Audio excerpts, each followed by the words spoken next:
శ్రోతలకి నమస్కారం. భాస్కర శతకంలోని తర్వాత పద్యం చెప్పుకుందాం.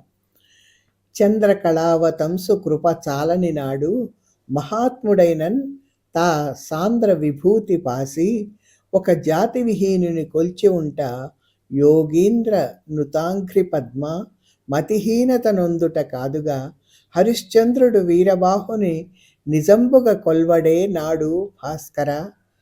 చాలా చక్కటి లోకరీతిని మరొకటి విషయాన్ని తెలియజేస్తున్నాడు శతకకారుడు మనకి.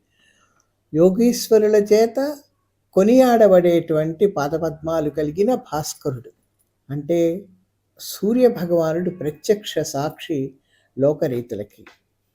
లోకంలో ఒక గొప్పవాడైనటువంటి వాడు ఉన్నా ఆ భగవంతుని కృప లేనప్పుడు, ఆ పరమాత్మ దయ లేనప్పుడు సంపదనంతా పోగొట్టుకొని ఒక అల్పుణ్ణి కూడా కొలవాల్సి వచ్చినటువంటి అగత్యం పడుతుంది.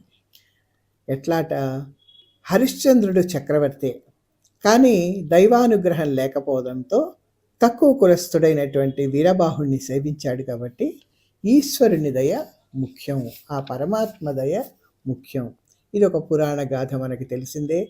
హరిశ్చంద్రుడు ఆడిన మాట తప్పని వాడవడంతో సత్యహరిశ్చంద్రుడు అయ్యాడు కదా. ఇతడు విశ్వామిత్రుడికి మాట ఇచ్చాడు.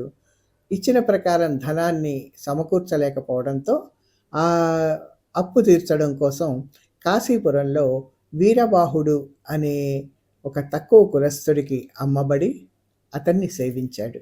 తర్వాత కొద్ది కాలంలో మళ్ళా ఈశ్వరానుగ్రహంతో మళ్ళా రాజై రాణించాడు. అంటే భగవంతుని యొక్క కృప లేనిదే మానవుడి యొక్క జీవితంలో కష్ట నష్టాలు సంభవిస్తూనే ఉంటాయి అన్న తాత్పర్యాన్ని మనకి తెలియచేస్తున్నాడు శతక